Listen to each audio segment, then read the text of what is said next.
بسم اللہ الرحمن الرحیم والصلاة والسلام علی سید المرسلین والحمد للہ رب العالمین۔ آج ہم سورہ الانسان کے بارے میں بات کریں گے۔ اس صورت میں اللہ تبارک و تعالی نے انسان کی حیثیت کو بیان کیا ہے، اس کی کیا حیثیت تھی جب وہ مادر یعنی ماں اور باپ کے نطفے کی شکل میں تھا، اور اس کی بعد میں کیا حیثیت ہے، اور اللہ تعالی نے اس کو سوچنے سمجھنے کی کس قدر صلاحیت دی، اور اللہ تعالی نے کیسے اس کو دو راستے دکھلا دیے اور کیسے اس کو یہ اختیار دیا کہ جس راستے پر چاہے وہ چلے۔ ان ساری چیزوں کے بارے میں بات ہوئی ہے۔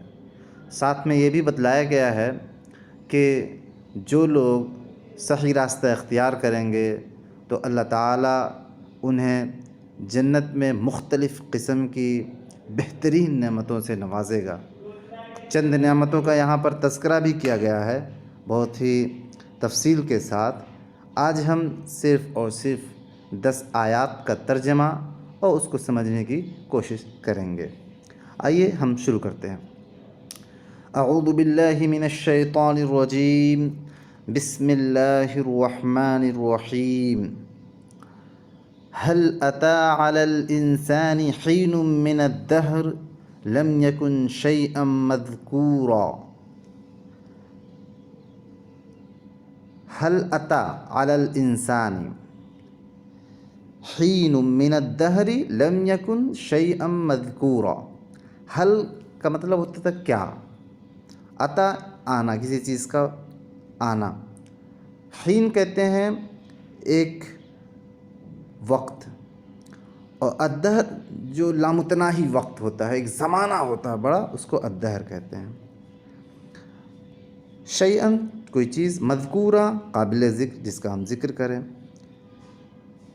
اب اس کا ترجمہ یہ ہوا کہ کیا انسان پر لامتناہی زمانے کا ایک وقت ایسا بھی گزرا ہے جب وہ کوئی قابل ذکر چیز نہ تھا، یعنی انسان پر ایک بہت بڑا زمانہ کا ایک وقت ایسا بھی گزرا ہے جب وہ قابل ذکر چیز نہ تھا، یعنی اس کی کوئی حیثیت نہ تھی۔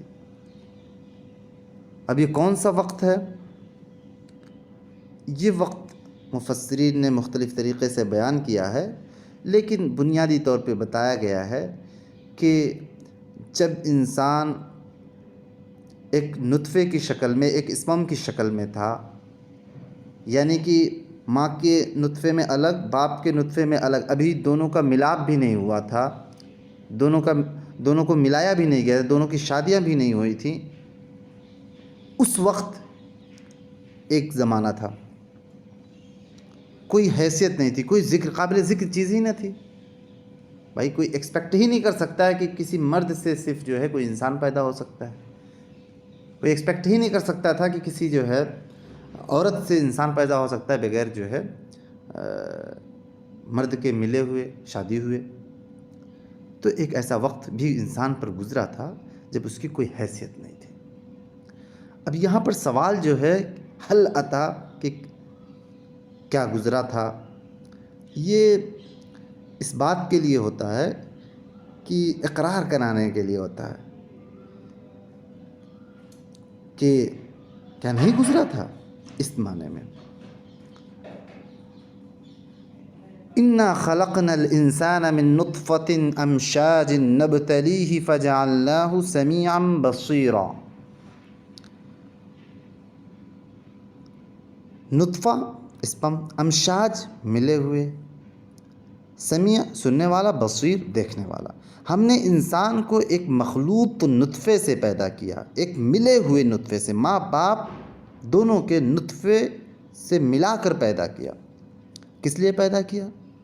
تاکہ اس کا امتحان لیں، اور اس غرض کے لیے ہم نے اسے سننے اور دیکھنے والا بنایا۔ یعنی ہم نے ایسا نہیں بنایا کہ ہم نے صرف پیدا کیا اور امتحان لینا تھا، بلکہ اس کے اندر صلاحیت دی تاکہ وہ امتحان دے سکے۔ وہ سنتا ہے، وہ نالج حاصل کرتا ہے، وہ چیزوں کو پہچانتا ہے، جانتا ہے، سنائی دیتا ہے، اسے دکھائی دیتا ہے، اور یہ دونوں صلاحیتیں اللہ تعالیٰ نے انسان کے اندر اسی لیے دی ہیں تاکہ جو ہے اس کا امتحان ہو۔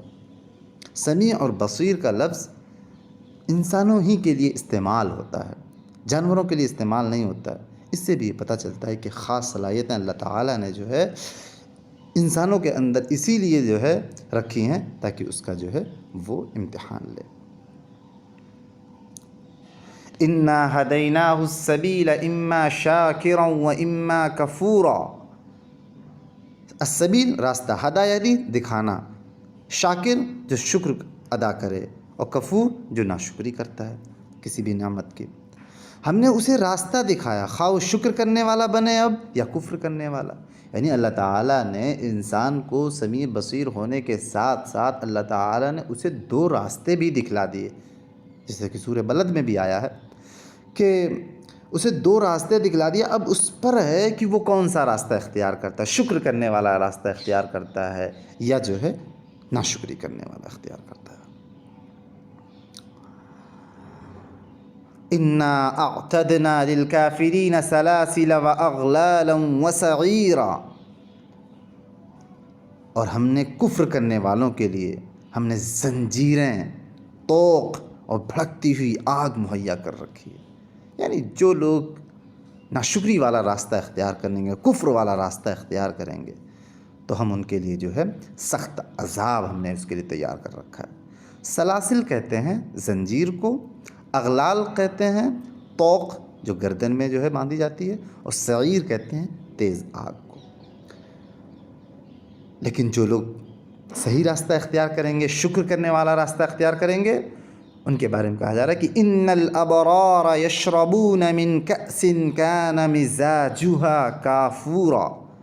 نیک لوگ، ابرار نیک لوگ، شریب یشرب پینا، نیک لوگ جنت میں شراب کے ایسے ساغر پئیں گے جن میں آب کافور کی آمیزش ہوگی، یعنی اس میں آب کافور، کافور کا اس میں پانی ملا ہوا ہوگا۔ ابرار عام طور سے انہی نیک بندوں کے لیے استعمال ہوتا ہے جو رب کی اطاعت کا صحیح معنوں میں حق ادا کرتے ہیں، جو اس کے فرائض بجا لاتے ہیں اور اس کے منع کیے ہوئے افعال سے اجتناب اور رک جاتے ہیں۔ عینا یشرب بها عباد اللہ یفجرونها تفجیرا۔ یہ ایک بہتا چشمہ ہوگا، عین کہتے ہیں چشمہ، جس کے پانی کے ساتھ اللہ کے بندے شراب پئیں گے اور جہاں چاہیں گے بسہولت اس کی شاخیں نکال لیں۔ فجر یفجر، راستہ نکال لینا، شاخیں نکال لینا، یعنی کہ وہ کافور ملا ہوا پانی نہ ہوگا بلکہ ایسا قدرتی چشمہ ہوگا جس کے پانی کی صفائی اور ٹھنڈک اور خوشبو کافور سے ملتی جلتی ہوگی، اور اس کی شاخائیں جدھر چاہیں گے نکال لیں گے۔ اس کا یہ مطلب نہیں ہوگا کہ ان کو کدال اور پھاوڑا لے کے جو ہے یہ سب کام کرنا پڑے گا اس کے بعد جدھر چاہیں گے، بلکہ جیسی خواہش ہوگی اشارہ کریں گے وہ چیز جو ہے اس طرف ان کے لیے بآسانی تیار مل جائے گی۔ یوفون بالنذر ویخافون یوما کان شرہ مستطیرا۔ یہ وہ لوگ ہوں گے جو دنیا میں نذر پوری کرتے ہیں اور اس دن سے ڈرتے ہیں جس کی آفت ہر طرف پھیلی ہوئی ہوگی۔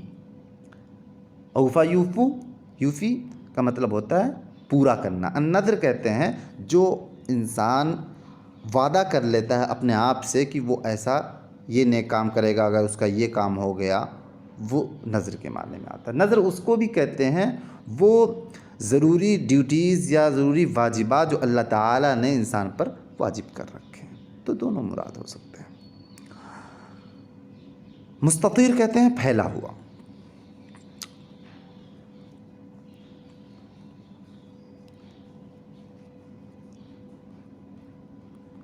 وَيُطْعِمُونَ الطَّعَامَ عَلَى حُبِّهِ مِسْكِينًا وَيَتِيمًا وَأَسِيرًا۔ اور یہ لوگ جو ہوتے ہیں وہ اللہ کی رضا کی خاطر غریبوں کو، یعنی مسکین کو، یتیم کو، قیدی کو کھانا کھلاتے ہیں، اور دوسری بھی ضروریات انسان پوری کر سکتا ہے کھانے کے علاوہ بھی، لیکن کھانے کی اپنی ایک اہم بنیادی سب سے ضرورت ہے انسان کی، وہ کھانے کی ہوتی ہے، اس لیے کھانے کو یہاں پر ذکر کیا گیا۔ علی حبہ، یعنی اپنی چاہت تھی اس کھانے کی، اپنی ضرورت تھی اس کھانے کی، لیکن اس کے باوجود جو ہے لوگوں نے، وہ لوگ جو ہے جو نیک و ابرار ہوتے ہیں، جو جنت میں جائیں گے، وہ کھلا دیتے تھے۔ دوسرا مفہوم یہ بھی ہے کہ وہ اللہ تعالیٰ کی خاطر، اللہ تعالیٰ کی خوشنودی کی خاطر، اللہ تعالیٰ کی رضا حاصل ہو جائے، اس لیے وہ کھلاتے تھے۔ انما نطعمکم لوجہ اللہ لا نرید منکم جزاء ولا شکورا، اور ان سے کہتے ہیں کہ ہم تمہیں صرف اللہ کی خاطر کھلا رہے ہیں، ہم تم سے نہ کوئی بدلہ چاہتے ہیں نہ شکریہ چاہتے ہیں، یعنی صرف اور صرف اللہ کی رضا کے لیے اخلاص کے ساتھ وہ کھلاتے ہیں، ان سے جزا اور شکریہ کی بھی امید نہیں رکھتے ہیں، وہ یہ نہیں چاہتے ہیں کہ اس کا کوئی بدلہ انہیں ملے یا کھانے کے بعد لوگ اس کا شکریہ ادا کریں، بس اللہ کی خاطر کھلا دیں۔ انا نخاف من ربنا یوما عبوسا قمطریرا، ہمیں تو اپنے رب سے اس دن کے عذاب کا خوف لاحق ہے جو سخت مصیبت کا انتہائی طویل لمبا دن ہوگا۔ عبوس کہتے ہیں ناگوار، قمطریرا بہت سخت۔ اس کے بعد اور آیات ہیں اسی سے متعلق، انشاءاللہ ہم اس کو جو ہے کل جو ہے بیان کریں گے۔ وآخر دعوانا ان الحمد للہ رب العالمین۔